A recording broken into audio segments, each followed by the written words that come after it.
Hoy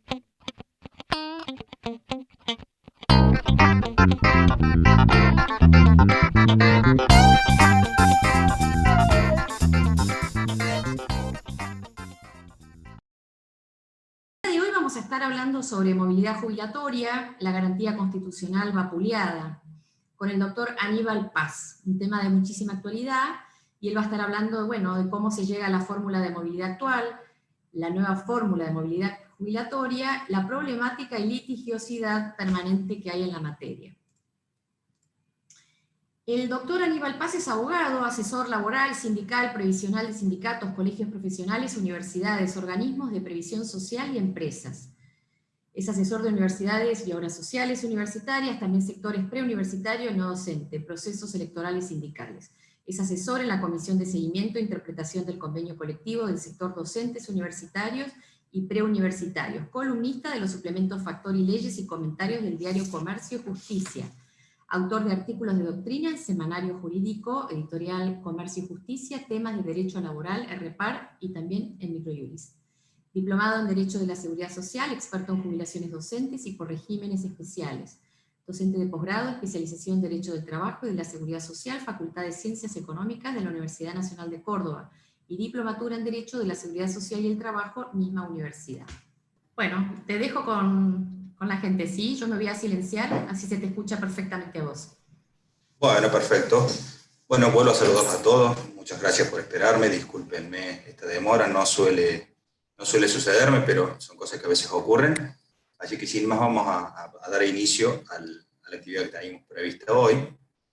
La idea es hacer una exposición de todo lo que hemos visto que ha sucedido con la movilidad en los últimos meses, pero para saber dónde estamos parados hoy, la idea que teníamos con Irene era desarrollar un poquito cómo ha sido la evolución de la movilidad a lo largo del tiempo, cómo hemos llegado hasta hoy, cómo hemos llegado a la fórmula que tenemos hoy y por qué decimos que volvemos a una fórmula similar a la que ya tuvimos en algún momento. Entonces, para eso vamos a hacer un pequeño raconto histórico de lo que ha pasado, vamos a ir viendo la comparación de las fórmulas y vamos a ver un montón de cuadros que yo tengo comparativos, muchos números, aquellos que les gusten los números, tengan alguna calculadora a mano, a lo mejor para que nos demos idea de cómo va a ser el impacto que tiene esta nueva fórmula de movilidad. La idea es hacer un desarrollo íntegro del tema. Si quieren hacer preguntas o si hay algo que no se entienda, lo ponen por ahí por el chat y en todo caso Irene me ayuda a moderar para interrumpirme cuando haga falta aclarar algo. Pero si no, las preguntas las dejamos para el final para que no se corte el hilo de esta charla. Bueno, ¿cómo llegamos a la fórmula de movilidad? ¿Cómo llegamos al día de hoy? La primera ley de movilidad que nosotros tenemos propiamente dicha es la ley del año 2009, la 26417, pero antes, desde que se sancionó el CIPE en el año 94, existía también una previsión para movilidad que era la ley que se llamaba de solidaridad previsional. Fíjese el nombre, solidaridad previsional, es un eufemismo que se va a escuchar desde el año 94 por los próximos siguientes años hasta llegar al año 2021. La Ley de Solidaridad Previsional, para quien no la sepa, es la número 24463 y que tiene un sinfín de problemas. No vamos a entrar en ellos ahora, nos vamos a concentrar únicamente en la previsión de aumentos que tenía esta ley. Como no había una ley de movilidad, esta ley determinaba que el Congreso, cada vez que sancionaba la ley de presupuesto anual, una vez al año, debía determinar cuál iba a ser la movilidad de los jubilados y pensionados del CIPA para ese año, para esa anualidad. Esta ley estuvo de aplicación entre el año 95 y el año 2008, fíjense, un periodo bastante largo, pero con una particularidad. Ustedes lo ven allí destacado en rojo, no hubo movilidad por esta ley. No se otorgó ningún aumento de movilidad por esta ley. ¿Por qué? Esto tiene su explicación. Entre el año 95 y el año 2001 prácticamente no hubo inflación, recordarán aquellos la edad suficiente, recordarán que no hubo prácticamente inflación, y entonces no hubo necesidad de activar esta cláusula que preveía la ley de solidaridad previsional. Ahora bien, a partir del 2001, cuando estalla nuestro país, también seguramente todos tienen muy fresco el recuerdo, a partir de allí comienza un proceso inflacionario que es muy evidente y sobre todo galopante en los primeros años. Allí es donde se hizo necesario que se activase este mecanismo, pero el Congreso de la Nación inexplicablemente se mantuvo inactivo.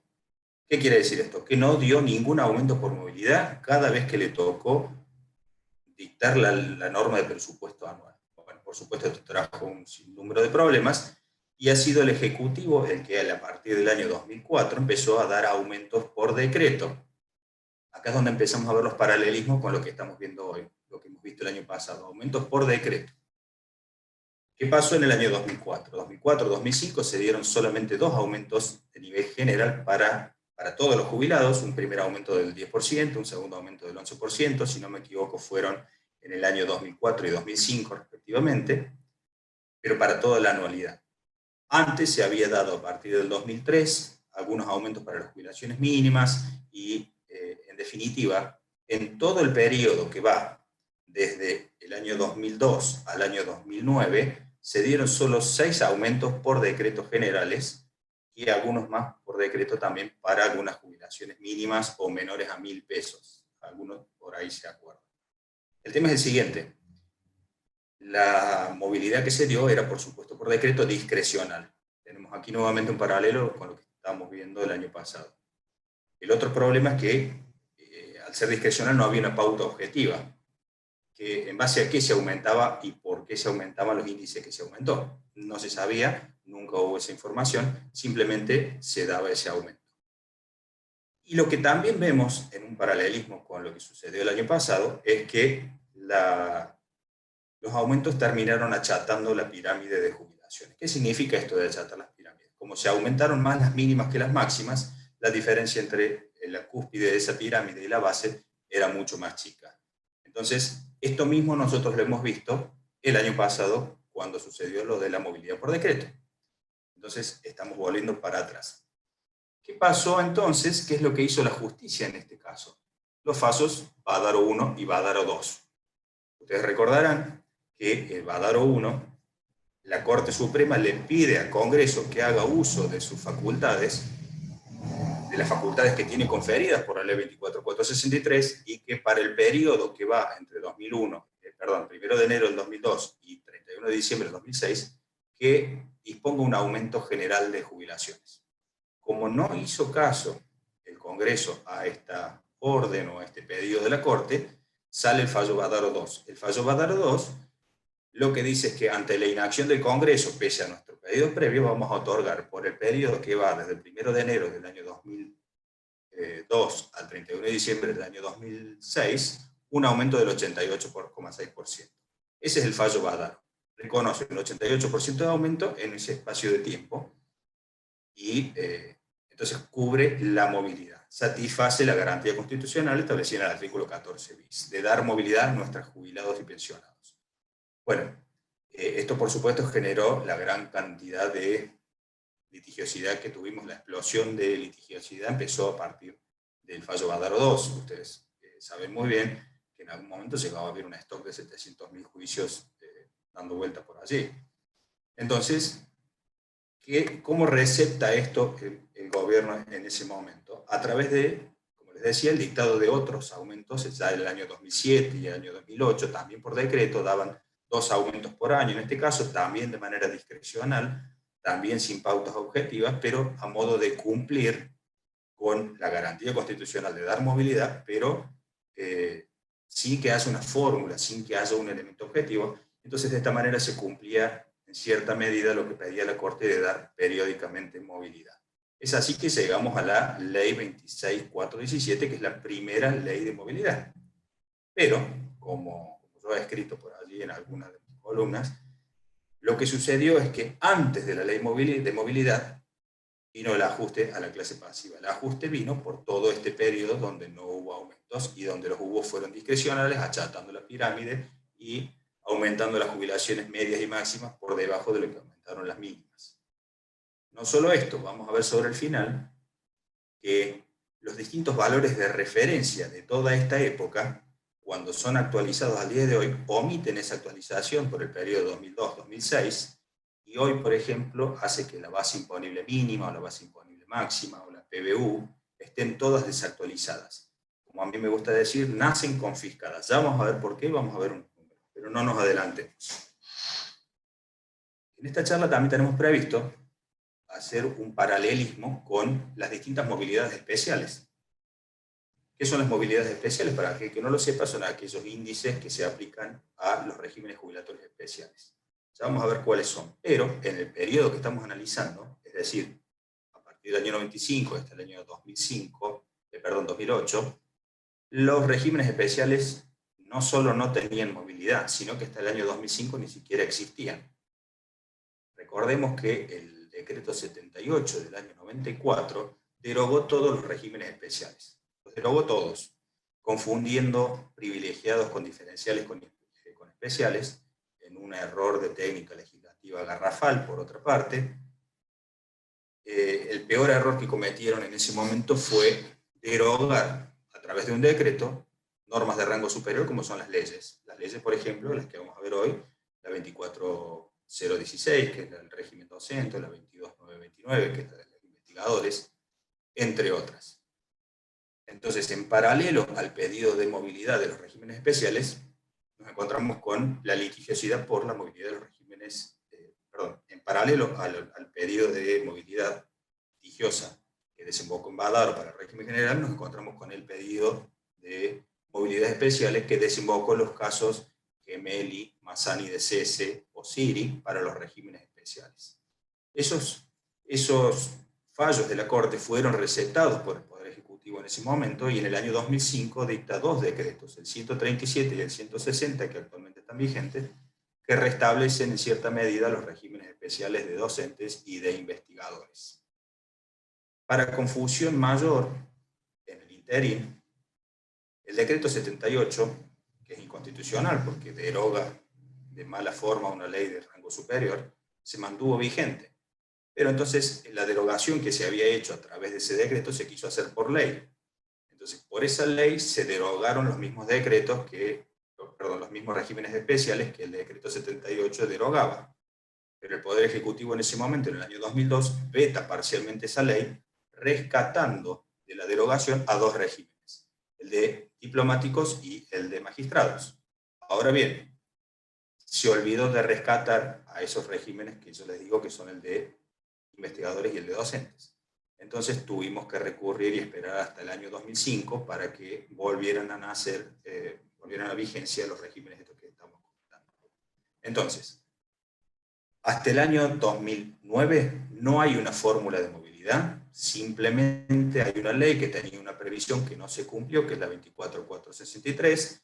El Congreso no hizo uso de esa opción, el Poder Ejecutivo, un poco receptando el clamor popular y un poco receptando los fallos, restablece la vigencia de dos regímenes especiales a los cuales no le otorga movilidad especial, sino que los ampara en la movilidad general, y las movilidades generales han sido únicamente por decreto, de manera discrecional, sin pauta objetiva y aumentando las mínimas por encima de las máximas, lo que alteró todas las variables de referencia. Este es el primer periodo histórico que hemos visto. Ahora vamos a ver qué siguió.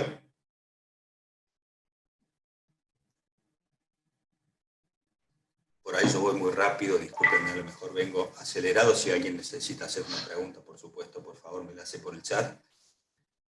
A partir del año 2009, decimos que se recepta toda esta problemática que yo acabo de relatar brevemente, y se establece esta nueva fórmula de movilidad, la de la ley 26417, una fórmula que funcionó razonablemente bien, que justamente ese es uno de los motivos por los cuales se vuelve a esa fórmula. Esta fórmula también tiene sus problemas y tampoco funcionó tan bien como se hace ver hoy. Vamos a ver. Una de las primeras cosas que hay que tomar en cuenta, que es muy importante, es el tema de la actualización de las remuneraciones. Ustedes saben muy bien que cuando una persona se jubila, primero le actualiza las remuneraciones de los últimos 120 meses, se hace conforme un índice. Y a partir de ese momento la jubilación evoluciona por la pauta de movilidad. A partir de la ley 26417, en una situación que era armónica y que nunca debió haber cambiado, que a lo mejor era la principal ventaja de esta ley, era que las actualizaciones de las remuneraciones y la movilidad funcionaban por el mismo índice. Entonces, cuando una persona iba a jubilarse, no tenía problema por la fecha del cese. Es decir, no nos encontrábamos con el problema que nos encontramos con la ley 27426, que ya vamos a ver, y con lo que nos encontramos ahora en marzo de este año, cuando se empieza a aplicar la 27609. Adelantando un poquito, ¿qué pasa ahora? Hoy, a partir del 2018 hasta hoy, sucede que las remuneraciones se actualizan conforme un índice y los haberes por otro. Entonces sucede que, como pasó en este marzo, cuando conocimos el nuevo índice, que conviene jubilarse a partir del 1 de marzo. Aquella persona que se iba a jubilar en febrero no le convenía jubilarse, sino que le convenía esperar. ¿Ya? Ya vamos a llegar a eso. Pero entonces yo decía que este era a lo mejor el primer punto, el más importante de esta ley 26417. ¿Y cómo es la fórmula? Para aquellos que no les gustan mucho los números, eso que ustedes ven ahí en pantalla en este momento parece otro idioma, otro lenguaje, chino básico, como se dice por así. Bueno, la movilidad equivale en aquel momento al 50% de la evolución de la recaudación de los recursos tributarios destinados al ANSES, más el 50% de la evolución de salarios. Salarios, en inglés, se dice wages. Por eso es la W que ustedes ven allí en la fórmula. Para aquel que no lo sabe, entonces por eso se toma esa W. El índice salarial que se tomaba era el mayor del índice general salarial o del RIPTE. Entonces se tomaba esa evolución. La movilidad se pagaba semestralmente con un rezago de 3 meses y tenía un tope anual que era la recaudación total, digamos, del sistema. Ahora, ¿cuáles eran las bondades de la ley? Una, la que yo les dije, la armonía entre la actualización de las remuneraciones y la movilidad.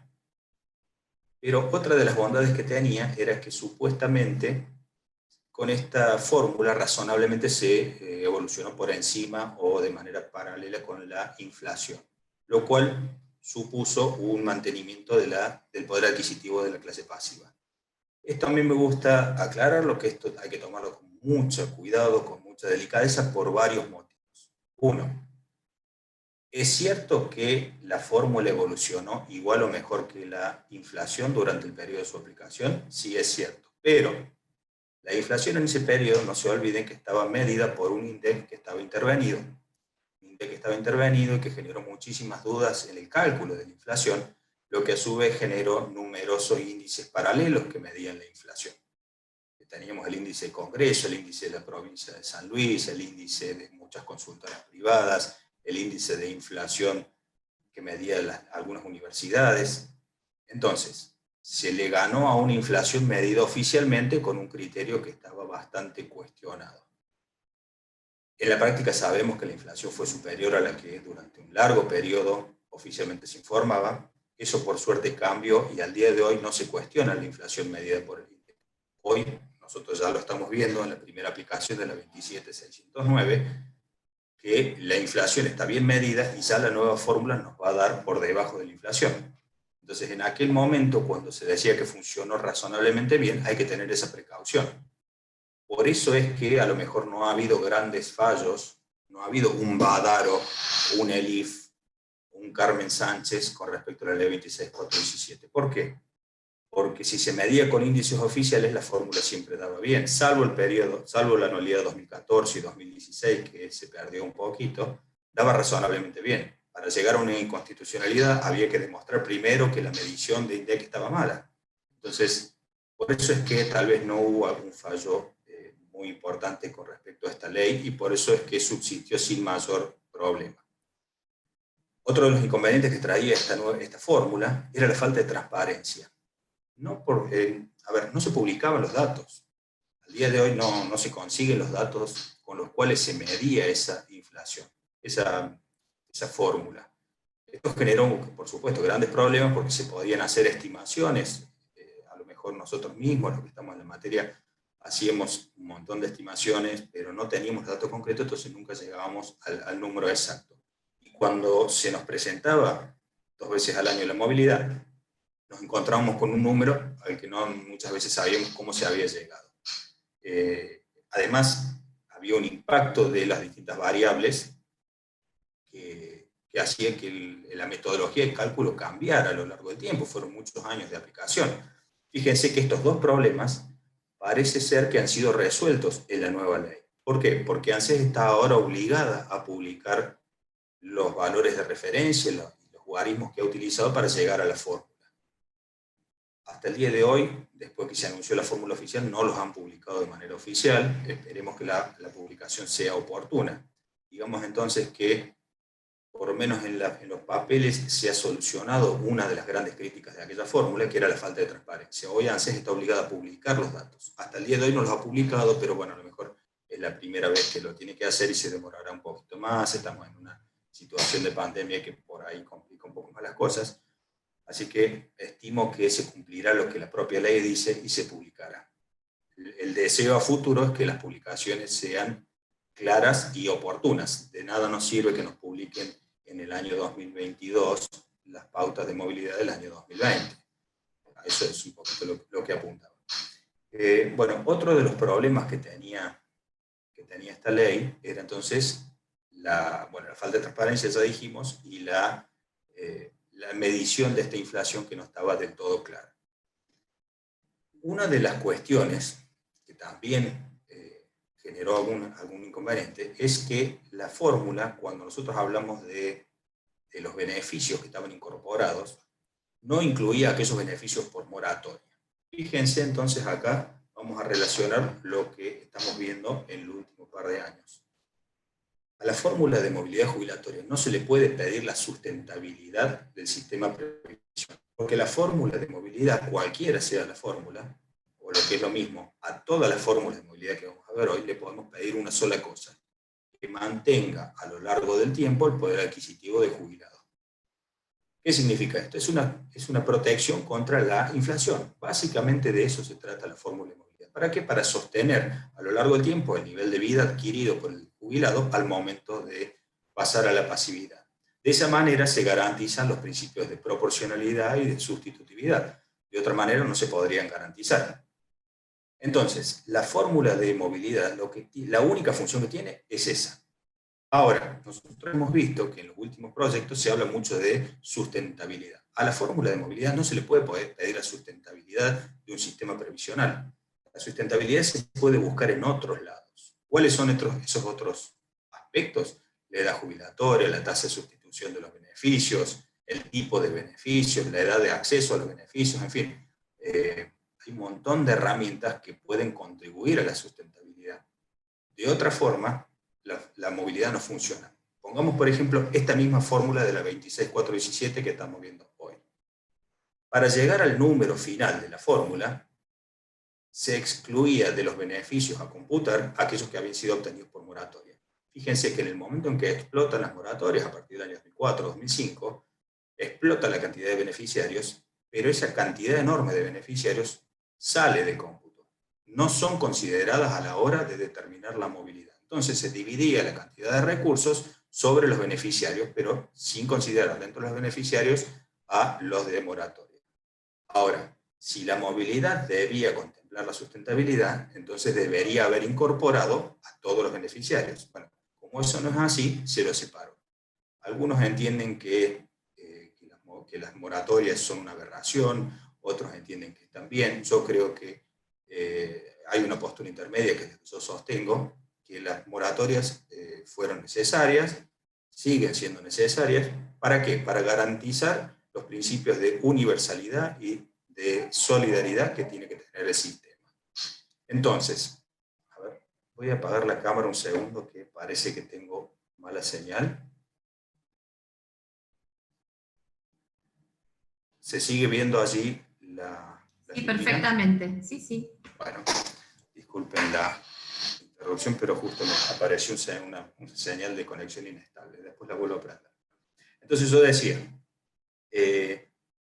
las moratorias cumplen una gran función. La función es la de permitir el acceso a los beneficios de la seguridad social a todos los ciudadanos. ¿Por qué? Porque el Estado está obligado por el principio de universalidad y por el principio de solidaridad. Ahora bien, desde el otro punto de vista, como son insustentables dentro del sistema previsional, a lo mejor deberían haberse satisfechos con otro tipo de ingresos y no con los ingresos del ANSES, porque no tienen aportes. Entonces allí es donde viene la crítica. Mi posición entonces es intermedia en el sentido que hace falta sí, pero no debe sostenerse o financiarse con un ingreso único, como fue en aquel momento la estatización de las FJP. Pero fíjense lo curioso, pese a las grandes críticas que recibió esto que yo acabo de decir de las moratorias, el gobierno subsiguiente cometió el mismo error de dar lo que es la reparación histórica y la PUAM con un financiamiento único, como fue el blanqueo de capitales. Entonces es el mismo error de concepto. ¿Es necesaria la reparación histórica? Sí, por una necesidad de dar a cada jubilado lo suyo, en virtud de sentencias o de lo que no le habían dado por la ley 18037, 24241, y la PUAM es para aquellas personas que no pudieron acceder a la jubilación o no tienen los aportes suficientes. Entonces, tanto las moratorias como la reparación histórica como la PUAM cumplen con una función, con una garantía constitucional, que es dar a los jubilados un beneficio de seguridad social. Pero, como son insustentables, porque en ambos casos se basan en financiamiento único, en un caso el financiamiento obtenido por la estatización de las AFJP y en el otro caso por el blanqueo de capitales, estos beneficios de seguridad social son insustentables en sí mismos, deberían sustentarse de otra forma. Bueno, a eso es lo que yo apuntaba recién con lo que les decía, que la fórmula de movilidad no apunta a la sustentabilidad de ningún régimen, sino que aquel que está jubilado es para mantenerle la capacidad o el poder adquisitivo a lo largo del tiempo. Vemos entonces que el problema de la sustentabilidad pasa por otros lados. No nos desviemos de ese tema, del tema central. Podríamos hablar apasionadamente de moratorias y de reparación histórica un día entero, pero sigamos con el eje de la charla. Así es que llegamos entonces a la ley 27426. ¿Qué pasó con esta ley? Bueno, pasaron muchos problemas y empiezan los grandes problemas que tenemos hoy y que sobre el final van a quedar todos muy claritos. Sobre el final de esta charla van a quedar todos muy claros. ¿Cuáles son esos problemas? Esta ley se aplicó entre el 2018 y el 2019 porque a partir del año 2020, como ustedes saben, quedó suspendida. Y acá empieza el primer grave problema. ¿Cuál es? Que la actualización de las remuneraciones se divorcia del índice de movilidad. Entonces aquí es donde empieza el problema de elegir la fecha de cese para una mejor jubilación. A partir de este momento, la actualización de las remuneraciones se hace por RIPTE, pero la movilidad se hace por la fórmula que vamos a ver a continuación. La fórmula pasa de ser semestral a ser trimestral, pasa de tener un rezago de 3 meses a 6 meses, y vamos a hacer un poquito de memoria. En algún momento se pensó en pasar de una fórmula directo a la otra, pero entonces había un corrimiento de 3 meses que se quiso compensar con un bono. Ustedes saben lo que se llamaba el empalme entre las dos fórmulas de jubilaciones. Esto generó, por supuesto, grandísimos conflictos y empezó una nueva tanda de litigiosidad en contra de esta ley. Tenemos el fallo que ha hecho un poquito punta y que está en la Corte Suprema ahora para una definición digamos, concluyente, es el fallo Fernández Pastor. ¿Qué es lo que nos dice el fallo Fernández Pastor? Esta fórmula de movilidad no es inconstitucional en sí misma. Sí lo es en cuanto aplica para el mensual de marzo de 2018 una pauta de movilidad de una ley nueva, siendo que ya estaban devengados todos los índices para dar la pauta de movilidad de marzo con la fórmula anterior, que es la que se deroga a partir de ese momento. En términos prácticos, para marzo del 2018, la fórmula de ley 27426 pagó 5,71% de aumento contra el 14,41% que correspondía para la ley anterior que era derogada. Entonces, acá hacemos un paréntesis. Como vemos, la Corte, la Justicia, tiene dicho ya desde hace mucho tiempo que no existe un derecho adquirido a mantener una determinada fórmula de movilidad en el tiempo. El cambio de una fórmula de movilidad por otra no es en sí mismo inconstitucional, es legal, es potestad del Ejecutivo de cambiar la fórmula de movilidad a lo largo del tiempo, pero, y acá vienen los problemas, siempre y cuando con esos cambios no se afecten derechos adquiridos, siempre y cuando esos cambios no sean irrazonables y siempre y cuando esos cambios no sean retroactivos. Bueno, como verán, en esta norma nos encontramos con una retroactividad que no ha sido tolerada hasta ahora por la justicia. ¿Por qué? Porque aplica a marzo del 18 una fórmula nueva cuando ya estaban devengados los índices según la fórmula vieja.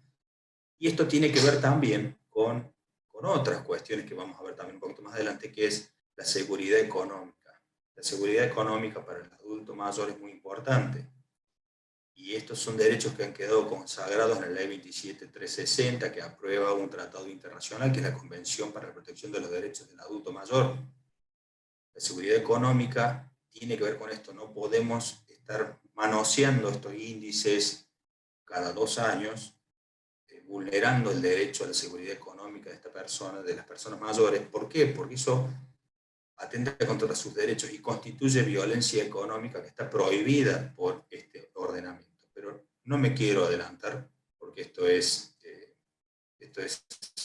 importante para el cierre de esta charla. La fórmula de la movilidad 27426 estaba diseñada, por supuesto, para obtener un ahorro fiscal para el Estado. El ahorro fiscal se obtuvo al aplicar ese 5,71 en lugar del 14,50 y pico que correspondía. Pero las variables económicas que eran consideradas para la determinación de esta fórmula se le fueron de las manos del gobierno, y entonces lo que se pensaba que iba a salir para un lado terminó saliendo para el otro. ¿Qué pasó? Se disparó la inflación. ¿Y por qué eso es importante? Porque la fórmula, como ustedes ven allí, reconoce la pauta inflacionaria. La fórmula de movilidad del 27426 incluye la evolución salarial y la evolución de la inflación en un 30-70%. Cuando se sanciona la ley, el primer proyecto, espero que algún memorioso lo tenga presente, se incluía solamente la variación por inflación. Inmediatamente los expertos en la materia señalamos es imposible divorciar la fórmula de movilidad de los salarios. ¿Por qué? Porque si nosotros nos divorciamos de los salarios, nos divorciamos de los principios de proporcionalidad y sustitutividad. Entonces es por eso que se incluyó un 30% de RIPTE. El RIPTE representa los salarios y el 70% de la inflación. Claro, en ese momento la evolución de las variables que tenían en consideración hacían que el Estado pudiera obtener ese ahorro que finalmente obtuvo a costa de la litigiosidad que vino y a costa de que a partir de mediados del 18, cuando viene la gran devaluación y los problemas económicos que seguimos padeciendo hasta el día de hoy, hacen que la fórmula se invierta. Entonces, el gobierno en su momento cambia la fórmula de la ley 26417 por esta. ¿Por qué? Porque le había resultado insostenible de pagar, habida cuenta de la explosión de beneficiarios derivados de la moratoria. Pero, como dije recién, se cambia la fórmula, se hace una mala praxis económica que termina en una inversión de lo planificado, y a lo que se suma la reparación histórica y la PUAM, que implica mayores beneficios. Por eso es que se llega al 2020 con una fórmula que también es impagable. Pero entonces volvemos para atrás. Todos los gobiernos han buscado que la fórmula de movilidad le dé sustentabilidad al sistema, lo cual es un error. Y mientras sigan haciendo lo mismo, vamos a caer en el mismo problema. Si nosotros aplicamos siempre la misma receta y pretendemos lograr resultados diferentes, estamos equivocados. Bueno, el Estado argentino se viene equivocando hace rato con la fórmula de movilidad en el sentido este. Pretenden que la movilidad contribuya a la sustentabilidad del régimen cuando no lo tiene que buscar por allí. Por eso es que llegamos al lugar donde estamos. Vamos entonces. Siguiendo con el paralelismo, decíamos que a partir del año 2005 se restablecen los regímenes especiales. ¿Cuáles son? El decreto 137, el decreto 160, que no está citado así, pero no sé si ustedes ven el cursor acá, en lo de los investigadores científicos.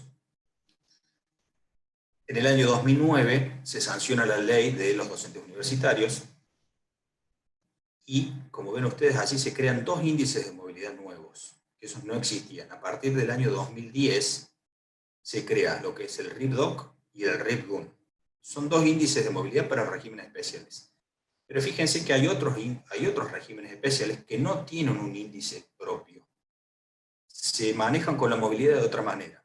Los investigadores y científicos se rigen, como ven así, por la ley de movilidad general. Es decir, se trata del único régimen especial que tiene la movilidad atada a la pauta general de movilidad.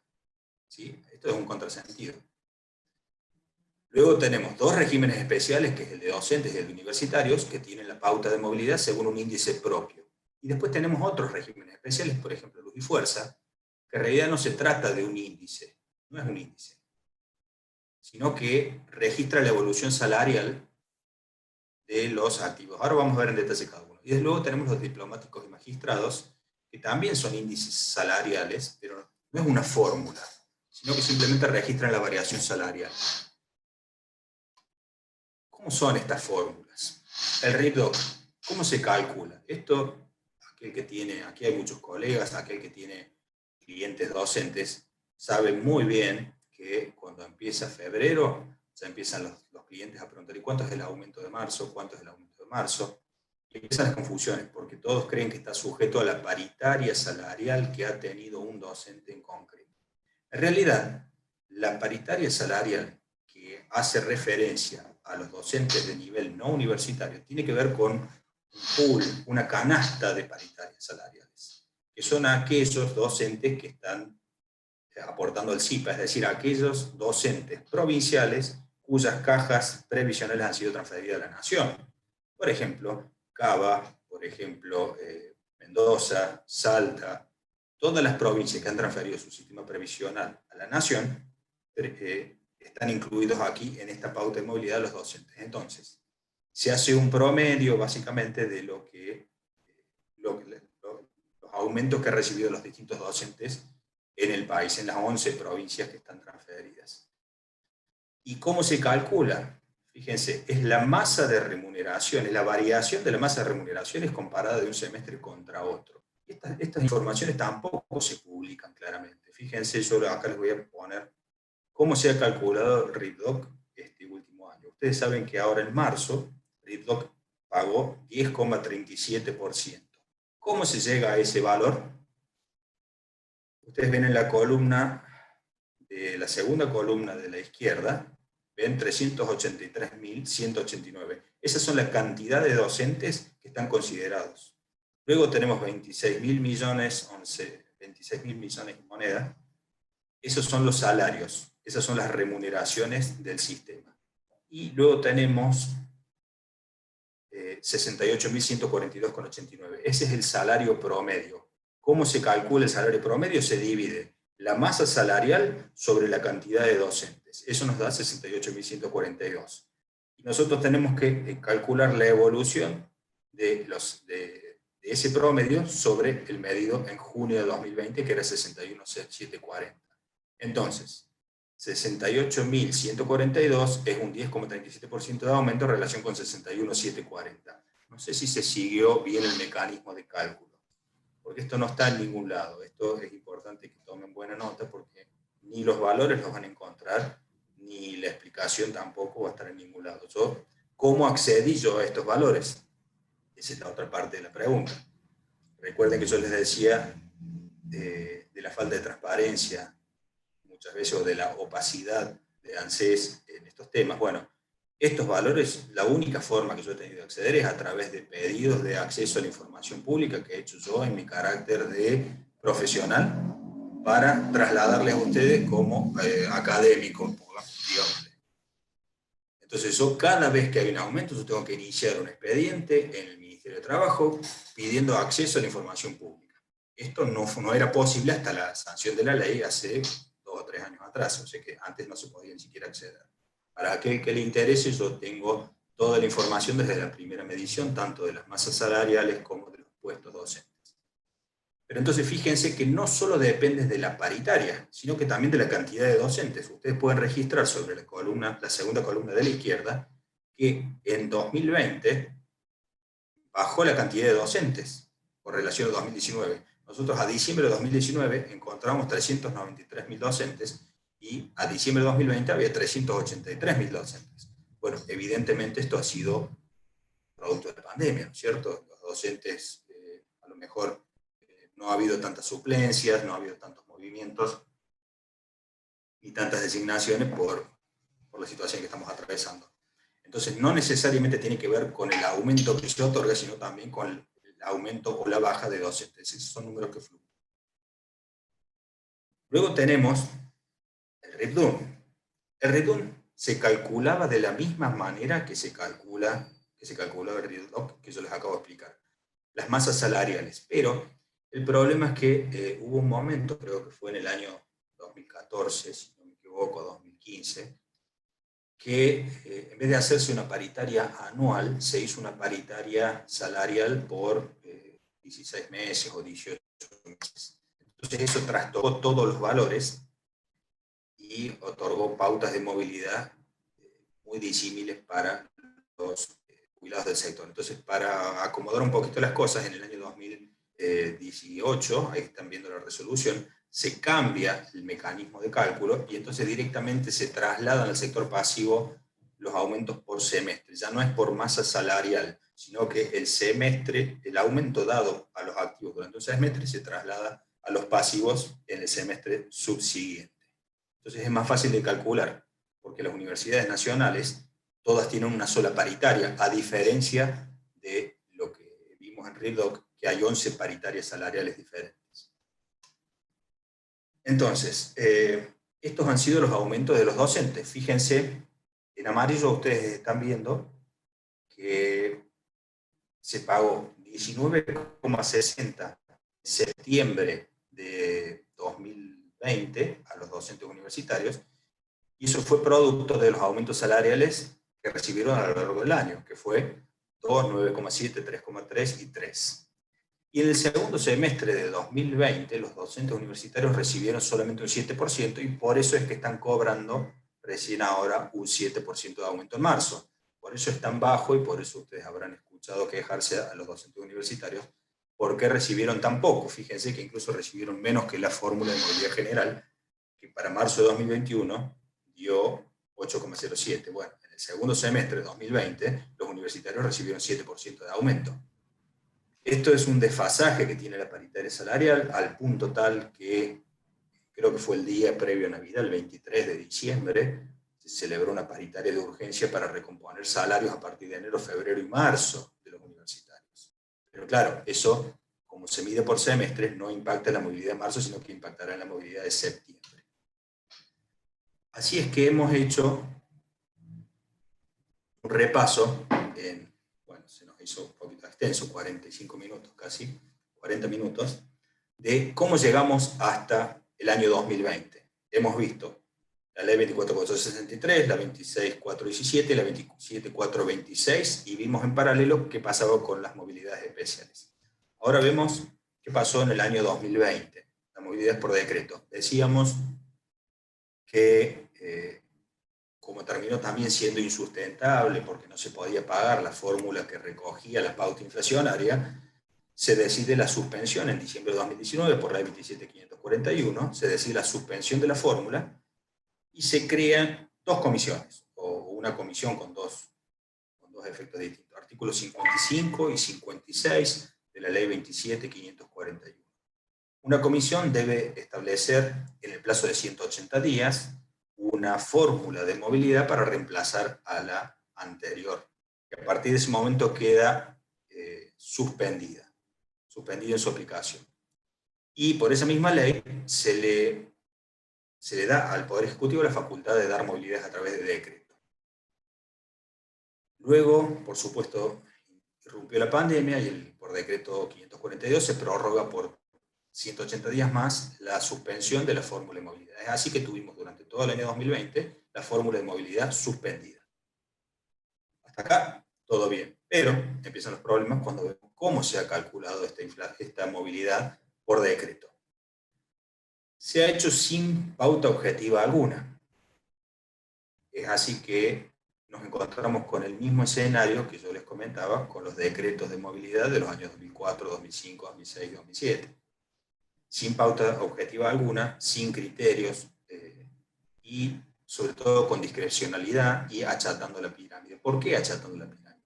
Y porque las jubilaciones mínimas o las más bajas recibieron aumentos por encima de las demás jubilaciones. Entonces, ahí es donde tenemos el primer gran problema. El otro gran problema que tenemos es que en vez de hacer un aumento a nivel proporcional, se hace por suma fija. Entonces, esto es lo que distorsiona todas las cifras y esto es lo que distorsiona también la liquidación de los haberes. Eso hace que las jubilaciones mínimas, usted la tiene señalado en rojo, para marzo subieron un 12,96%, mientras que el haber jubilatorio máximo subió 3,76%. Ahí tenemos la primera gran distorsión del sistema. En junio, septiembre y en diciembre pasó lo mismo. A ver, la idea, digamos, de esta fórmula, según los propios principios expuestos en la ley, era presentar una fórmula de movilidad superadora de la anterior, superadora de la 27426. Superadora porque, en teoría, esa fórmula iba a ganarle a la inflación y entonces por eso es que debía ser reemplazada.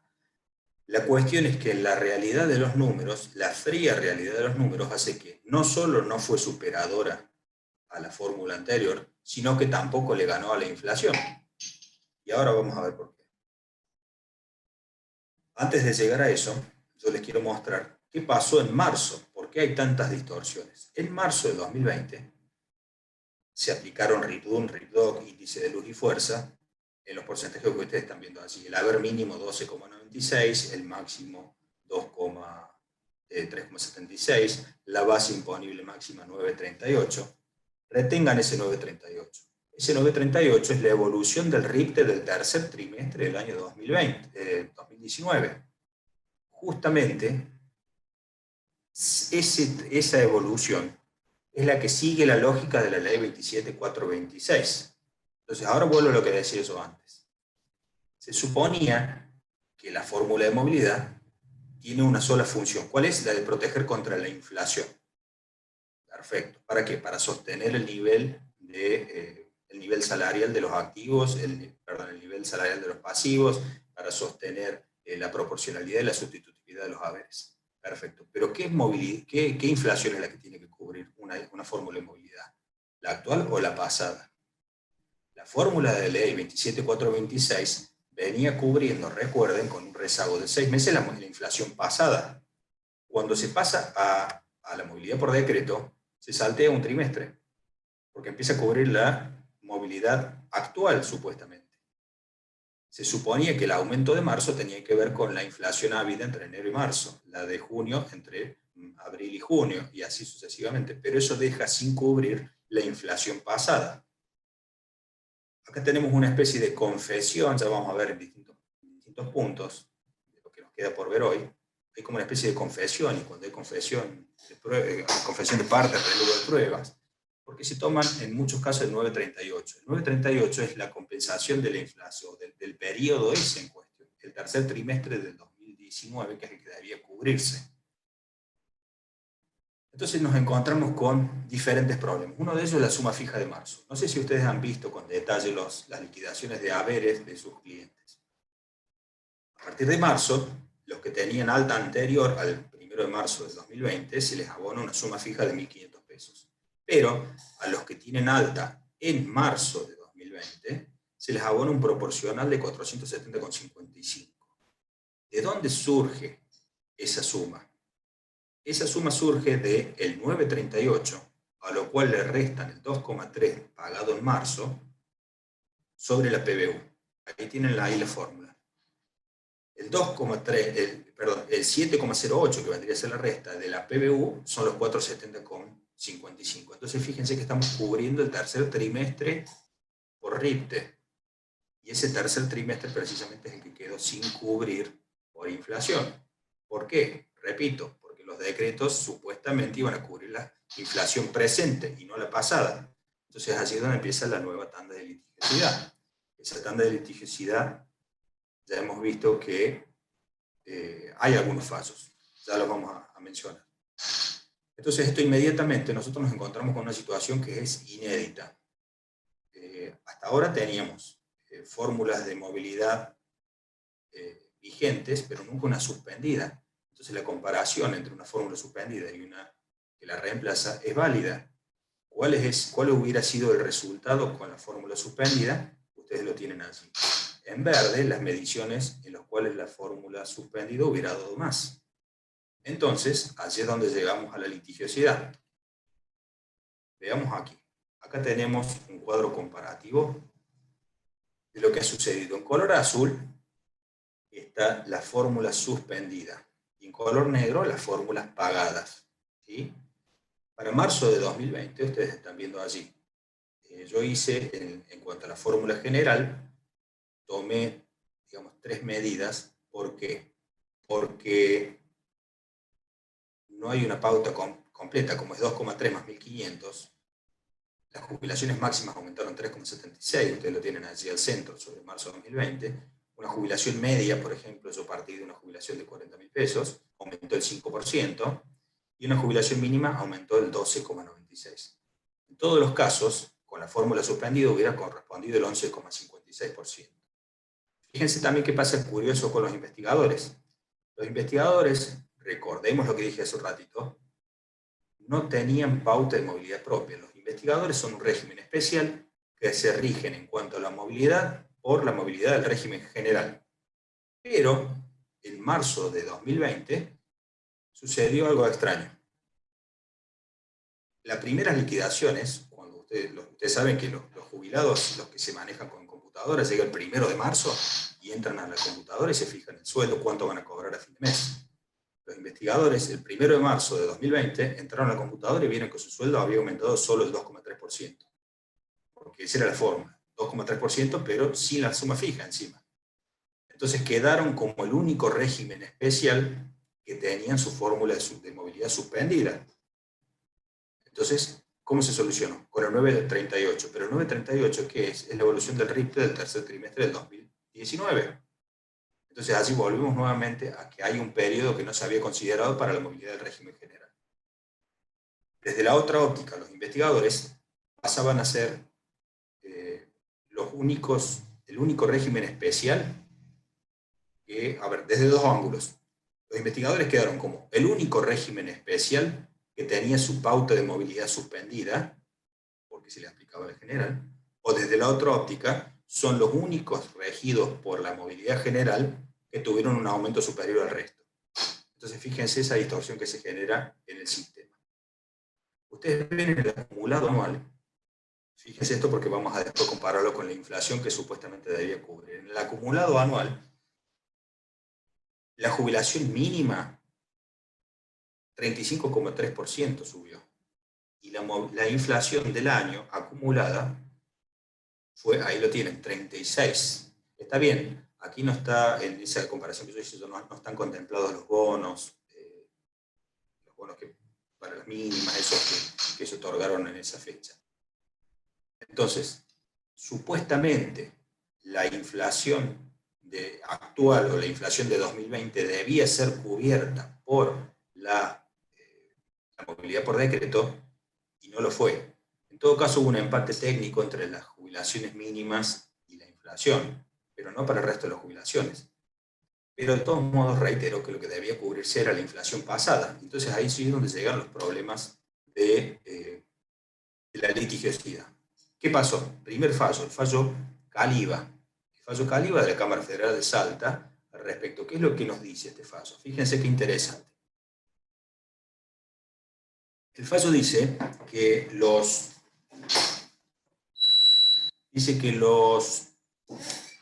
la fórmula de movilidad puede cambiar, ya lo dijimos antes, nadie tiene derecho adquirido, pero declara que son inaplicables los decretos 163, 495, en ese momento eran los únicos dos que se habían dictado, 163 y 495 en la medida que otorgaban una movilidad inferior a la que otorgaba la ley de alquileres. ¿Qué tiene que ver la ley de alquileres acá? Bueno, miren qué interesante. Se suponía que el Estado, por la situación de pandemia, no podía sesionar en el Congreso y en todo caso no podía buscar dentro del plazo de 180 días que establecía la ley 27.541 una nueva fórmula de movilidad porque durante la pandemia no había índices que razonablemente estuvieran funcionando bien, sino que todos los índices estaban distorsionados. Pero, y además se suponía que el Congreso no funcionaba. Pero de todos modos, cuando llega el Facho Caliba, dice, no, un momento, si nosotros tenemos que el Congreso está funcionando, sanciona una ley de alquileres, que entre paréntesis, la ley de alquileres también tiene un alto contenido social. El derecho al acceso a la vivienda digna está en el mismo artículo 14 bis que el de la jubilación y pensiones móviles, o sea que estamos hablando en el fondo de derechos de alto contenido social del mismo rango normativo. Entonces, si el Congreso pudo sancionar una norma referida al acceso a la vivienda, con toda la carga que ello tiene, basándose en dos parámetros que casualmente eran RIPTE e IPC, resulta irrazonable entender que el Congreso no puede hacer lo mismo con una fórmula de movilidad. Porque si tiene a mano dos índices que podría tranquilamente usar, y si el Congreso de todos modos está funcionando, y el Congreso al estar funcionando no es que está sancionando normas de forma, sino cuestiones duras como hacen a los derechos sociales. Entonces declara que son inaplicables en la medida que los decretos, el 163, el 495 y el 692, en la medida que otorguen menos que la movilidad, menos que la ley de alquileres. La ley de alquileres, para quien no lo sabe, otorgaba una movilidad, o sea, está previsto que es un índice que es un mix entre el RIPTE y el IPC al 50% cada uno. Y si recuerdan, nosotros vimos que, volvemos para atrás, la movilidad de la ley 27426 es IPC al 70-30. La ley de alquileres es 50 y 50. Y la ley de movilidad, que estaba suspendida en ese momento, era 30 y 70. Entonces, para la Cámara Federal de Salta resultó irrazonable esta situación. Pero también, a ver si yo tengo acá un comparativo. Lo tengo en otro archivo, ya se los voy a mostrar, pero no quiero cortar el hilo. La Cámara Federal de Paraná, en el fallo Cabrera, dice no ya son inaplicables, sino que directamente son inconstitucionales estos decretos. ¿Y por qué? Porque aplica el principio de regresividad. Dice que la ley 27.541 presenta la suspensión de la fórmula como una necesidad de otorgar algo superador. En la práctica no era superador. Nosotros acabamos de ver en el cuadro comparativo los resultados entre uno y otro. Los índices, yo se los pongo aquí para que ustedes mismos hagan los cálculos. Las fórmulas son sencillas, ustedes lo pueden hacer el cálculo. La evolución trimestral con 6 meses de rezago, 70-30, y ustedes saben cuál es la evolución salarial con una fórmula o con la otra. Entonces, es evidente que hubo movilidades que han sido inferiores. Entonces, si la inteligencia de los decretos de la ley 27.541 fue otorgar movilidades superadoras, en la práctica eso no ocurrió, entonces directamente son inconstitucionales estos decretos. ¿Por qué? Porque son regresivos. Ustedes saben muy bien que en materia de derechos humanos debe primar la progresividad. Sencillo, el argumento, no hay mucho más que agregar al respecto. En ambos casos, lo que nosotros vemos es que ambas cámaras hacen mucho hincapié en que el desmanejo en los asuntos públicos de distintos gobiernos ha sido siempre en detrimento de la clase pasiva. Nosotros nos encontramos con, hasta podríamos hablar de una mala praxis estatal, si se quiere, si vale la figura en el manejo de estos asuntos. Y la carga o el peso de esta mala praxis, por favor entiéndanlo entre comillas, ha sido siempre en el ajuste de los jubilados. Entonces, si repasamos cómo llegamos hasta aquí, hasta la ley 27.609, vemos lo siguiente. Antes de la primera ley de movilidad, antes de la ley 26.417, hubo un ajuste brutal que fue en el periodo en el que se otorgaron movilidades por decreto entre el 2002 y el 2008. La fórmula de movilidad 24.617, con sus problemas, que ya lo señalamos, funcionó razonablemente bien. Luego, la misma ley 27.426, en su primera aplicación, incluye un ajuste en marzo de 2018. Luego tenemos los ajustes que incluyen la movilidad por decreto, que acabamos de ver el comparativo. Y esta nueva fórmula, ¿cuál es el problema que tiene? Que no compensa un trimestre de inflación. Esto evidentemente nos va a traer problemas y evidentemente, todavía es muy pronto para saberlo, pero seguramente tenemos colegas aquí que ya tienen redactadas sus primeras demandas al respecto y seguramente alguno de ellos llegará a ser el leading case en este caso. La nueva fórmula. ¿Qué dice esta nueva fórmula? Volvemos en cierta medida a la fórmula anterior. Recursos tributarios, RT es recursos tributarios. ¿Cuáles son esos recursos tributarios?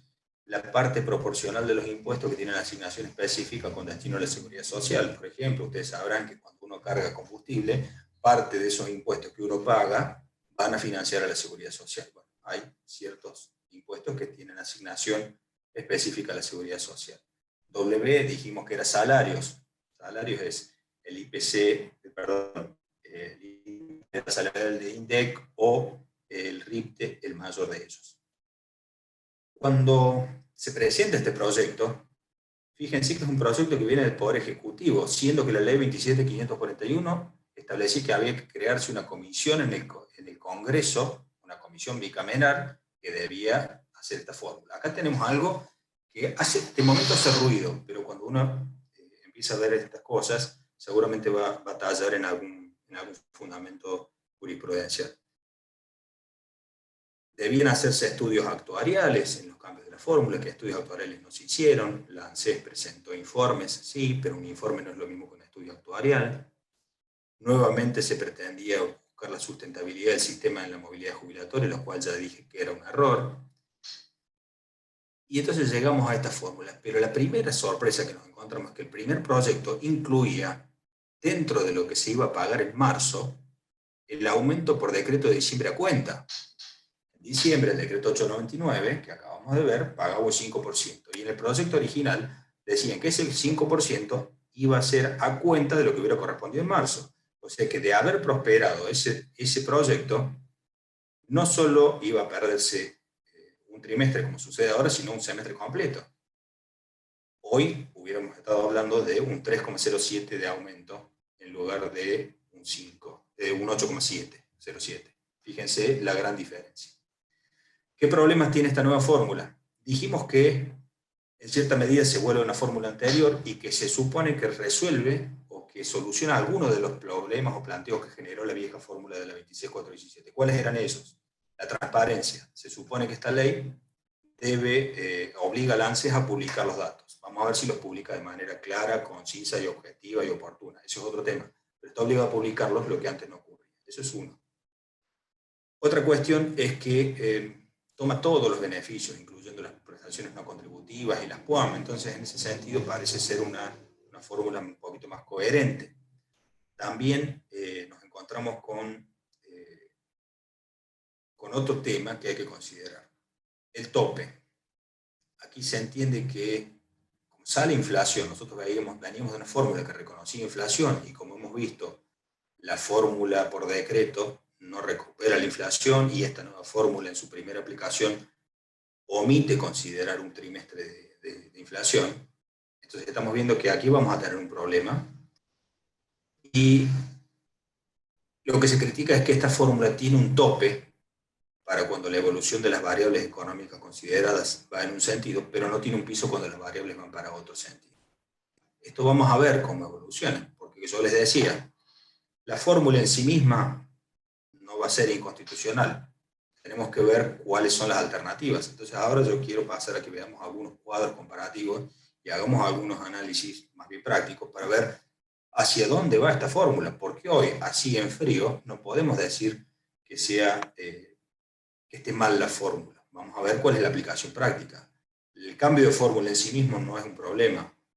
Veremos si con ese cambio de fórmula se vulneran derechos adquiridos, se vulnera la prohibición de regresividad, se vulnera la confiscatoriedad y otras cuestiones. Pero, antes de pasar a eso, ahora tenemos que arreglar los problemas de la movilidad por decreto. No sé si han visto las liquidaciones del mes de marzo. El decreto reglamentario y la resolución reglamentaria establecen que la PBU, a partir de marzo, va a ser equivalente al aumento que se otorgue, que en el caso fue 8,0%, 8,07, pero no sobre el valor de la PBU de diciembre, o de febrero, que era 8.144, sino sobre una PBU de 807,78 pesos.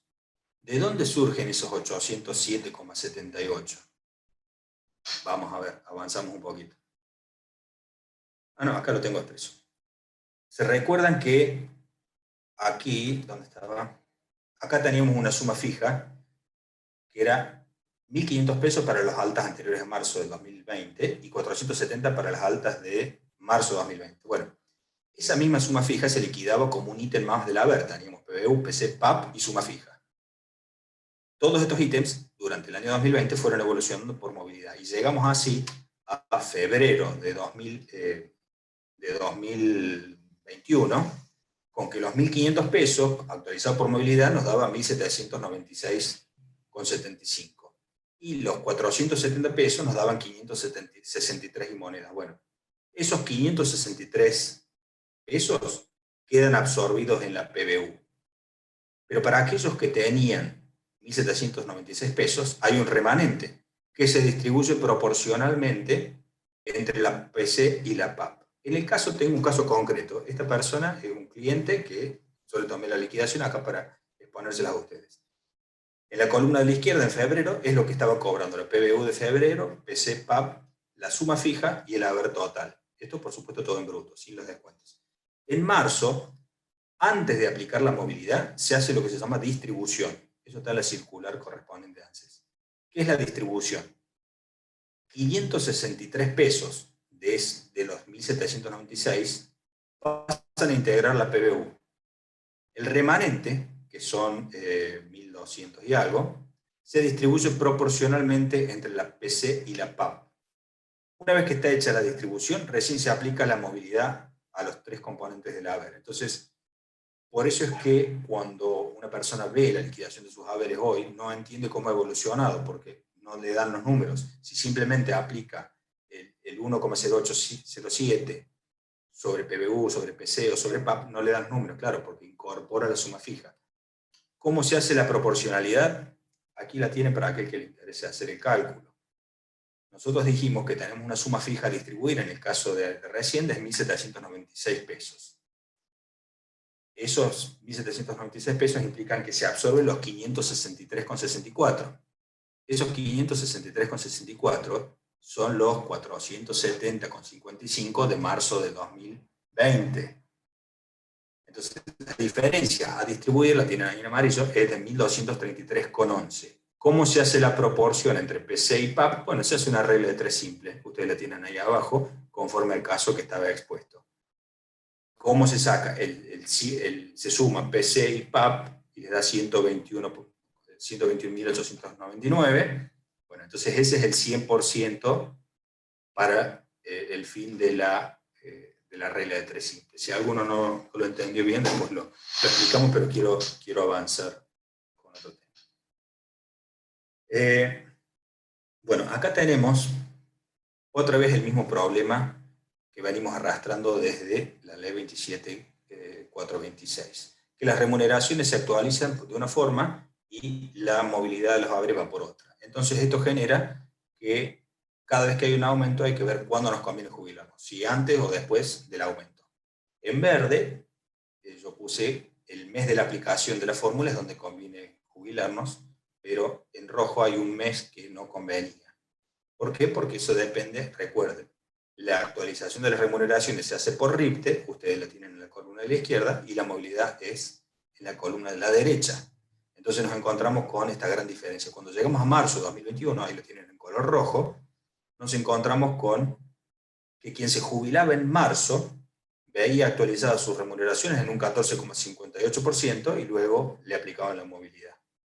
Mientras que si se jubilaba en febrero, las remuneraciones se actualizaban 2,62%.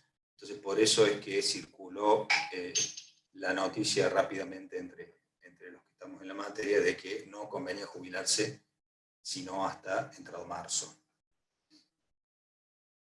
Bueno, ¿qué es lo que tenemos que considerar ahora? ¿Qué es lo que se viene? ¿Cuáles son los problemas que yo estoy viendo? ¿Y qué son las cosas que me hacen ruido para para que sigamos de cerca? Bueno, primero, ya lo dijimos, la pérdida de un trimestre. Esto puede derivar en la inconstitucionalidad de la pauta de movilidad en la medida que, como ya hemos visto en otros casos, en la medida que no se cumple con la garantía constitucional de mantener la proporcionalidad. ¿Sí? Si nosotros tenemos un trimestre que no ha sido cubierto, evidentemente tenemos un grave problema así. Pero acá también hay cosas que son por ahí desconocidas para la gran mayoría. La fórmula de movilidad general también impacta en los regímenes especiales. Ustedes saben que los regímenes especiales no han sido modificados. Hay un gran sector de docentes que está muy preocupado por este tema, y está preocupado con razón. ¿Por qué? Porque la ley 27.541 de diciembre del 2019, en el artículo 56, crea una comisión bicameral en el seno del Congreso, por la cual debe revisarse la movilidad de los regímenes especiales. ¿Sí? Debe revisarse la movilidad de los regímenes especiales. Esa comisión hasta ahora, no sé si se habrá reunido porque justo le tocó la pandemia, pero la ley está creada, la comisión existe. Es posible entonces que exista en algún momento algún cambio. Pero, hay que aclararlo, no hubo cambios en los regímenes especiales. Pero algunas cosas de manera indirecta sí han sido modificadas. Por ejemplo, la prestación por simultaneidad de la ley 26.508. Los docentes universitarios que tengan prestación por simultaneidad se jubilan conforme a la ley 24.241 más la 26.508, digamos, por 2 tramos de haber, pero la movilidad es por el régimen general.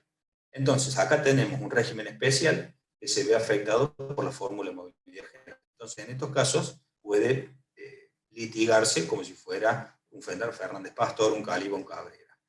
Lo mismo sucede con los investigadores. Tanto los investigadores puros como los que tengan prestación por simultaneidad con régimen universitario, también se rigen por la pauta de movilidad del régimen general. Entonces tenemos otro régimen de movilidad especial que también está afectado. ¿Qué pasa con los docentes? No sé si recuerdan cuando vimos más arriba que los docentes se comparaban dijimos el RIPDOC, ¿cómo era? Era la masa de remuneraciones dividida la cantidad de puestos de trabajo docente, semestre contra semestre. Pero en marzo de cada año, con la ley vieja, se pagaba la movilidad del RIPDOC, salvo que la mayor fuera la movilidad del régimen general, en cuyo caso tomaba a cuenta de la movilidad general los puntos que le faltaban para igualarla y los devolvía en septiembre. En la práctica, durante todo el periodo de vigencia de la ley 26.417, en marzo a los docentes no le aplicaban RIPDOC, sino que le aplicaban RIPDOC más los puntitos que le faltaban para igualar la movilidad general. En septiembre le pagaban RIPDOC restándole los puntos que habían adelantado en marzo. Esto tenía una ventaja. ¿Cuál es la ventaja? Cuando uno incorpora antes en el tiempo los salarios, eso impacta en el medio aguinaldo y lo cobra durante todo el año. Entonces, a lo largo del año tenía esa pequeña ventaja, pero cuando se pasa de la fórmula semestral de la ley 26.417 a la fórmula trimestral de la 27.426, luego la de los decretos y ahora la 27.609, nos encontramos con una cuestión que está sin regular. No está regulado esto. Ha quedado en la práctica sin aplicación.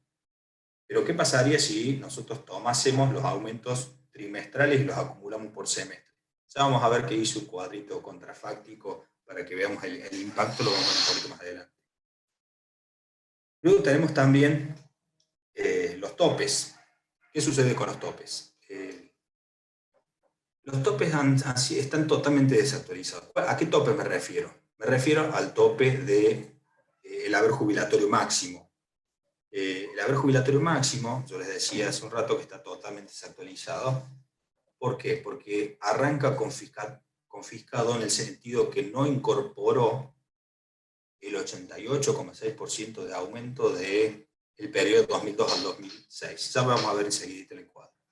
Lo mismo sucede con la base imponible mínimo al impuesto a las ganancias, aun cuando salga el proyecto de ley que se está tratando en este momento en el Congreso, que lo único que hace es elevar el mínimo es el imponible o esa deducción especial, creo que técnicamente se llama deducción especial para jubilados, que pasa de 6 jubilaciones mínimas a 8, pasaría.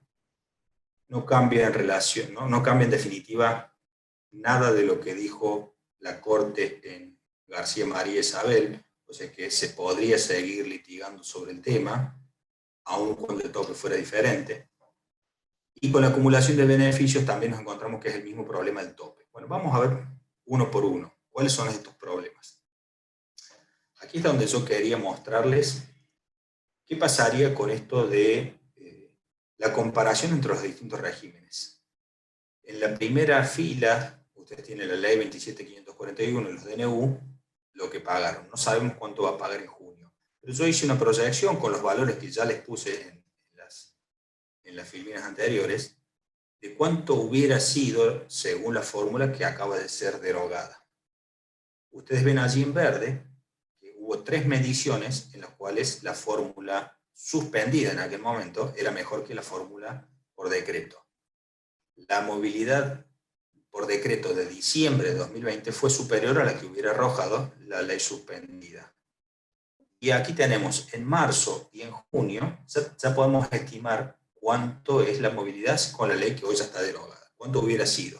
7,13 y 10,41 nos da para junio. Bueno, hay que ver cuánto da para junio la movilidad nueva. Pero en marzo nos encontramos con que la movilidad nueva es superior a las leyes a la que se hubiera dado por la ley ahora derogada. Pero fíjense que yo abajo también hice la comparación con lo que hubiera ocurrido, digamos, siguiendo la línea o el criterio del fallo Caliba. Es decir, yo aquí lo que hice es calcular la evolución trimestral con el desfase de 6 meses al 50% del RITE y al 50% del IPC. Entonces ustedes ven que las primeras 3 mediciones son bastante similares a los de la fórmula suspendida y avanzan en una línea bastante paralela, pero también nos encontramos con esta misma situación. Ya en diciembre y en marzo nos encontramos con que pagan menos estas fórmulas suspendidas, derogadas, o en este caso la última, la fórmula pretoriana del fallo Caliba.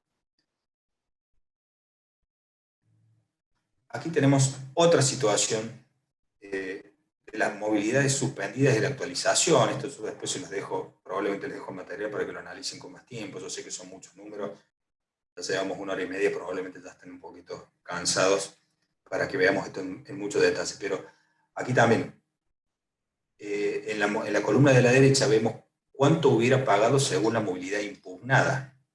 Es decir, si nosotros impugnamos la movilidad por decreto, en marzo de 2020, en lugar de 2,3%, hubiera correspondido a 11,56%, y así sucesivamente, ¿sí?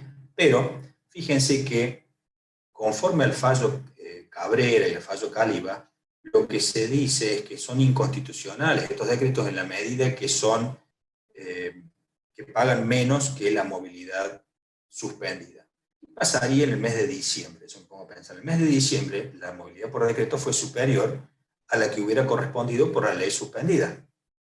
Pero en ese caso, yo plantearía la inconstitucionalidad de los 3 primeros decretos, pero que sí se aplique la movilidad del último decreto, el 899. ¿Por qué? En función del principio de progresividad. No hay mucha diferencia entre uno y otro, pero cuando uno hace el arrastre de todos los valores, evidentemente todo va sumando. Ahora quiero llegar al punto de las distorsiones. Estos son los valores de referencia hoy, vigentes a partir de marzo. Nos centremos en uno de esos. Nos centremos en el haber jubilatorio máximo. Hoy está en 138.000 pesos el haber jubilatorio máximo. ¿Qué significa? Para el que no lo sabe. Ningún jubilado puede cobrar más de esa cifra. Ningún jubilado puede cobrar en la acumulación de pensión y jubilación más que esa cifra, salvo los regímenes especiales. En el caso de los regímenes especiales, ¿por qué? Porque ellos aportan sin base imponible máxima.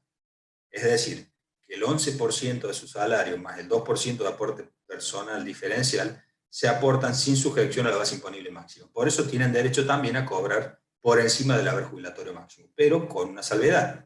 Los regímenes especiales, salvo el de magistrados, todos cobran con un tope. El tope es un descuento de 15% de todo aquello que exceda el haber jubilatorio máximo vigente para cada periodo. Entonces, claramente, volvemos a lo que yo dije hace un ratito, aun cuando los regímenes especiales no han sido modificados, salvo los magistrados y diplomáticos que sí fueron modificados, Entonces, aun cuando no hayan sido modificados, de manera indirecta sí les impacta la movilidad por decreto, la movilidad 27.426, la 26.417 y demás. ¿Por qué? Porque por esa movilidad general es como se mueve el haber jubilatorio máximo. Y si nosotros tomamos un ejemplo, tenemos un ejemplo claro. A ver, vamos a volver para atrás. Vamos a tomar acá. Nosotros tenemos, por ejemplo, si en el caso de marzo de 2020 tenemos un docente universitario que tuvo un aumento de 30,64%, mientras que el haber jubilatorio máximo solo subió 3,76%, este jubilado universitario, que probablemente antes no estaba atrapado por el tope, al subir de manera tan fuerte su haber en relación con el haber máximo, probablemente empezó a pagar el tope, es decir, el descuento que ustedes ven en el recibo que dice artículo 9, ley 24463, la ley de solidaridad previsional que hablamos al principio. Entonces, este mismo problema ya lo hemos visto en el impuesto a las ganancias, por ejemplo. ¿Qué pasaba? Cada vez más gente queda atrapada en el impuesto porque las escalas no suben o suben en menor medida que suben los haberes. Bueno, esta es la misma situación. Entonces, ¿qué pasa con los haberes máximos? Ahí lo tienen en amarillo. El haber jubilatorio máximo es 138.000 pesos para marzo. Y la base imponible máxima es 225.000. Pero yo me tomé el trabajo de hacer un análisis. Decimos que en el año 2002 el haber jubilatorio máximo era 3.100 pesos. En ese momento el haber jubilatorio máximo representaba el 82% de la base imponible máxima. Pero, conforme hemos visto con la evolución desastrosa y desincronizada de todos los índices, no ha habido armonía. La evolución ha sido diferente para el haber jubilatorio máximo que para la base imponible máxima. Entonces, hoy, ustedes lo ven allí resaltado en negrita al centro, si nosotros sacamos el 82% de la base imponible máxima, debería ser 184.640,79 el haber jubilatorio máximo vigente hoy. O sea que hay una diferencia de 46.000 pesos entre una y otra. Entonces acá se ha perdido una relación a lo largo del tiempo. Y la relación, eso es importante. Hay 46.000 pesos de diferencia entre uno y otro. Pero podemos llevar el análisis aún más lejos. ¿Cómo? Cuando se sanciona la ley 26.417 en el año 2009, a resultas de los fallos Badaro y esto que estuvimos charlando, lo que hace la ley es actualiza la PBU al año 2009, trayendo la PBU desde el año 2002 con los aumentos generales que se habían dado por decreto. Recuerden que entre el 2002 y el 2009 fueron solo 6 aumentos por decreto de carácter general.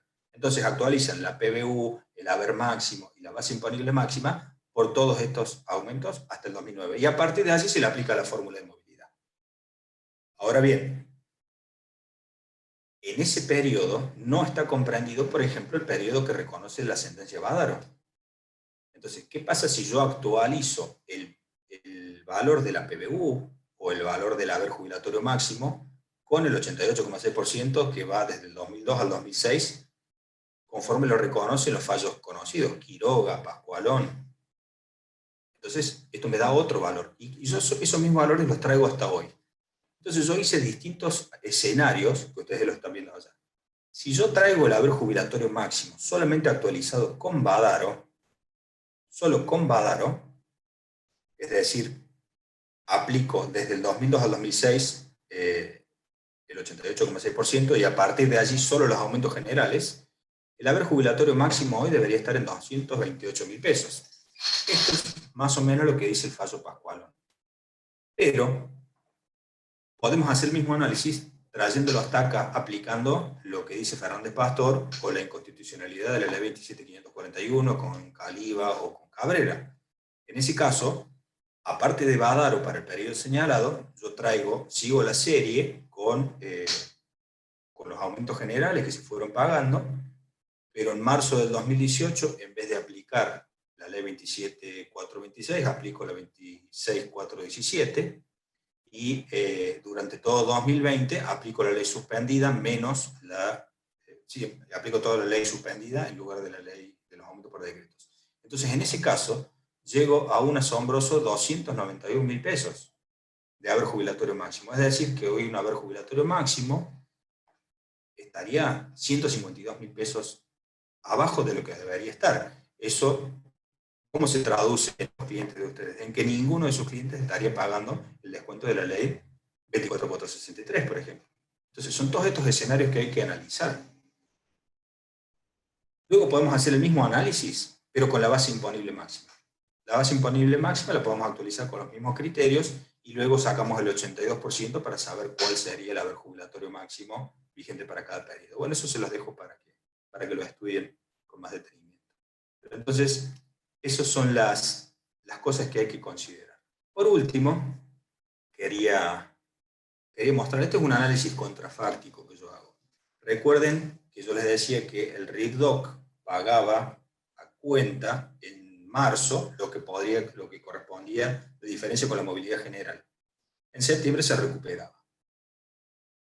Cuando se pasa de la movilidad semestral de la 26.417 a la movilidad trimestral de la 27.426 y ahora la 27.609, esto quedó sin aplicación en la práctica. ¿Se podría regular? Sí. Entonces este análisis contrafáctico es no tanto para hacer un planteo a lo mejor judicial, pero sí un planteo de ley referenda. Es decir, ¿debería regularse esta situación? Y sí, entiendo que sí. Vamos a hacer un paralelismo. Así como el monotributo estaba ligado en su momento, las escalas del monotributo estaban ligadas a la movilidad, y siendo que durante 2020 se suspendió la movilidad jubilatoria, quedó sin regular cómo iba a ser la evolución de las escalas de monotributo. Bueno, la misma situación la trasladamos a este punto. ¿Cuál es entonces? Como se pasó de una fórmula semestral a una trimestral, quedó sin aplicación práctica esto de pagar en marzo los puntos que le faltaban al RIPDOC para igualar la movilidad general de marzo y tomarlos a cuenta de lo que podría corresponder en septiembre. Yo hice el análisis de qué hubiera pasado. Aquí entonces tenemos planteando los distintos escenarios, ahí en color rojo arriba. Entonces eso me da algunas diferencias. A lo mejor esas diferencias no son litigiosas, pero evidentemente cuanto el haber es más alto, el problema es más grave. Fíjense que yo parto de enero de 2018 con un haber de 30.000 pesos y a hoy, a 2 meses y pico, hay un escenario que me da que la persona con... Bueno, se me cortó justo la conexión, no sé si se me escucha y se ve bien ahora nuevamente. Sí, te perdimos unos instantes nomás. Les estaba contando que estás... Justo estaba por... Sí, que estás en el último slide. Porque así tenemos, creo que hay un par de preguntitas, pues son 19:40. Ya hacemos el cierre y ya pasamos a las preguntas. Bueno, yo les decía que a lo largo de toda esta charla hemos visto lo siguiente. El desmanejo de los asuntos públicos del Estado ha sido lamentable y siempre ha sido en detrimento de los jubilados. Y eso nos lleva a pensar en un concepto que yo vengo pregonando hace mucho tiempo, que a lo mejor en esta charla y en otras charlas recibe acogimiento favorable. Nosotros desde el año 2017 tenemos la ley 27360, que es la Convención de Protección de las Personas Adultas Mayores, que hace hincapié en distintos conceptos. ¿Cuáles son esos conceptos? La violencia económica es uno de ellos. La seguridad económica es otro de ellos. Nosotros vivimos en este momento claramente en una sociedad en la cual condenamos todo tipo de violencia. Condenamos la violencia doméstica, la violencia callejera, la violencia sindical, la violencia deportiva, la violencia política, la violencia bélica, la violencia de género. Pero hay una violencia que no estamos condenando. ¿Cuál es esa violencia? La violencia económica tolerada o perpetrada por el Estado en contra de la clase pasiva. Esa violencia económica, ¿de dónde la encontramos? Está claramente establecida en la ley 27360, en el tratado de la convención. ¿Por qué? Porque se dice que todo jubilado, sin importar su condición socioeconómica, no todo jubilado, toda persona adulta mayor, sin importar su condición socioeconómica ni su contribución económica, tiene derecho a una vida digna y libre de violencia. Y dentro del concepto de violencia se incluye la violencia económica o patrimonial, incluso aquella que es tolerada o perpetrada por el Estado o sus funcionarios. Cuando nosotros vemos que el Estado ha venido manejándose de esta manera con los jubilados y ya hemos visto que con cada nueva fórmula de movilidad o previo a la aplicación de cada fórmula de movilidad ha venido un ajuste de los jubilados, yo sostengo la tesis, y la hago pública aquí mismo, que el Estado ha ajustado en cada oportunidad que tuvo a su cargo a los jubilados a través de la movilidad.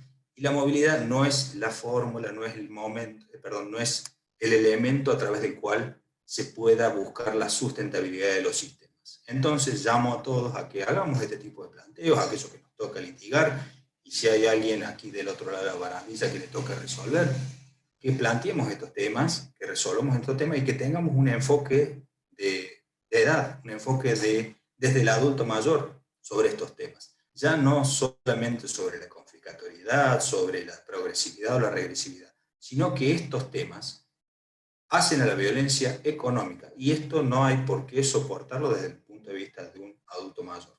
Con esto yo cierro mi exposición, les agradezco enormemente la atención y la invitación y quedo abierto a cualquier pregunta que podamos responder, por supuesto preguntas generales, y si no, allí en la filmina que seguramente Irene pondrá a disposición, están mis datos de contacto si alguno tiene alguna duda concreta para hacer.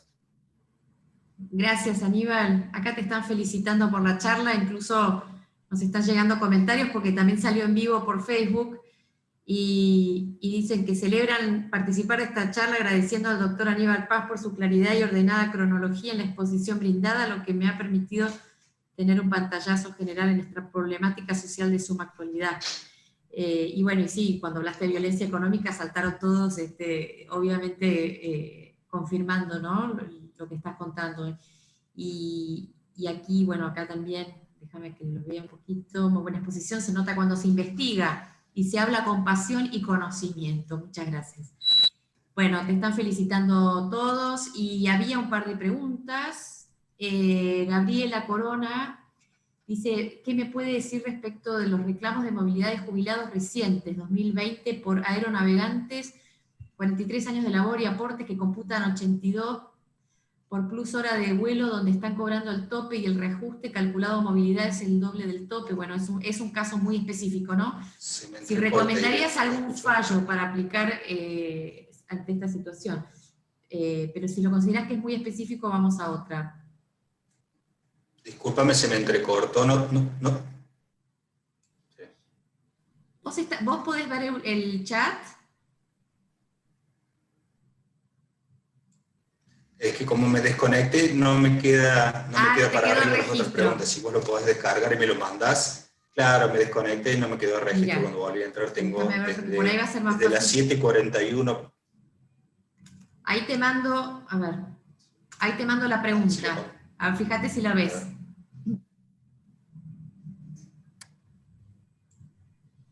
Sí, los aeronavegantes. Bueno, eso es con respecto al tope, bueno, lo que yo les decía al último, hay un fallo Pascualón, creo que es de la Cámara de Seguridad Social, no tiene fallo de corte, pero yo insisto en estos temas, hay que plantearlos. Tenemos que tener culpa también los abogados, que a veces no investigamos mucho, a veces no hacemos planteos novedosos, no nos tenemos que limitar a copiar y pegar demandas, sino tenemos que embarrarnos en los números, no dejárselos solamente al contador o a los sistemas de cálculo previsionales, sino que nosotros mismos tenemos que aprender a hacer reglas de tres simples, sacar porcentajes, agarrar un Excel, para que nosotros mismos descubramos estas cuestiones. Entonces, estos planteos hay que hacerlos. La persona que preguntaba sobre el tope, yo sin lugar a dudas lo plantearía en cualquiera de estos escenarios que yo mostré en una de esas filminas, ya sea como el 82% de la base imponible máxima, como actualizar el tope desde el 2002, traerlo para acá con las impugnaciones de las distintas leyes. Aníbal, Laura pregunta sobre los docentes nacionales, que estuviste hablando mucho de ellos.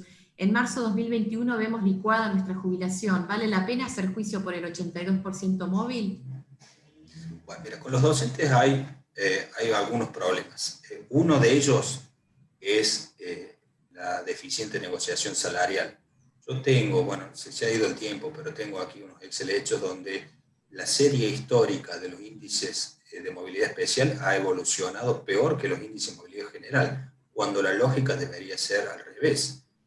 Cuando uno hace un corte dependiendo de la fecha de alta de un docente, a lo mejor en determinado periodo puede ser superior el índice especial, pero cuando hacemos la histórica, partimos desde septiembre de 2010, que tenemos los 3 índices de comparación hasta hoy, han perdido claramente los índices RITOC y RITDUM, pero eso tiene mucho que ver con la paritaria salarial, y muchas veces esto tiene que ver con acuerdos políticos o sindicales que no necesariamente hacen a lo previsional. Entonces, allí a veces la cuestión pasa por otro lado. Y con respecto al 82% móvil, ustedes saben que la 24016 se puede pedir todavía, pero hay que ver el caso muy concreto en el cual plantear ese tipo de litigio. No es para todos los casos. Ok. ¿Alguna recomendación para poder conocer un poco más sobre el régimen para empleados de la actividad hidrocarburífera? No, bueno, eso tiene cada uno su régimen diferencial, en su decreto están las circulares previsionales correspondientes. Eso hay que, como decía hace un ratito, hay que investigar, hay que buscar la circular correspondiente. Yo puntualmente de ese tema no conozco, muy específico, pero la circular está y no hay que tener miedo al estudio. Y última pregunta, si te liberamos. ¿Hay lugar para litigar por el impuesto a las ganancias? Pregunta Diego Rapoport. Sí, claro, es lo que yo en algún punto lo dije, no sé si no se alcanzó a comprender la idea. El impuesto a las ganancias se sigue litigando porque en base al fallo García, ustedes saben que después del fallo García, María Isabel, vinieron otros fallos, tanto de la Cámara de Seguridad Social como de la Cámara de Contencioso Administrativo Federal, que no necesitamos acreditar ningún estado de vulnerabilidad adicional al estado de adulto mayor. El adulto mayor no debe ser tratado tributariamente de la misma manera que un contribuyente común. En ese sentido, hoy se puede seguir litigando por el impuesto a las ganancias. Y el nuevo proyecto de ley que está dando vueltas ahora, que no lo tengo muy en claro porque han habido muchos retoques y seguramente lo va a haber hasta la sanción de la ley definitiva, lo único que hace es elevar el piso. El problema sigue estando. El jubilado no tiene que pagar impuestos a las ganancias, y en la medida que lo único que haga este proyecto es elevar el piso, en definitiva le está dando el mismo tratamiento al sector pasivo que al sector activo, en cuyo caso cae de lleno las definiciones de García y María Isabel, y por ende podemos seguir litigando. Buenísimo. Aníbal, muchas gracias. Fuiste muy generoso con tu tiempo. Gracias. No, por favor, gracias a usted por la invitación. Vamos a estar profundizando en algunos de estos regímenes especiales en próximas charlas. Creo que comenzamos con el de los magistrados, ¿verdad? Habíamos dicho para el mes que viene, así que ya van a, seguramente que algo vamos a hacer sobre eso. Ya se van a enterar y van a poder inscribirse. Y bueno, muchísimas gracias. La verdad que es un tema muy complejo y lo diste de una manera bastante sencilla, ¿no? Con esos cuadros explicativos que seguramente todos me van a pedir ahora a través del correo que les puse y que, bueno, que vos generosamente también compartís. Muchas gracias y nos encontramos entonces en nuestra próxima charla. Gracias, Aníbal. Gracias a ustedes. Chao, hasta luego.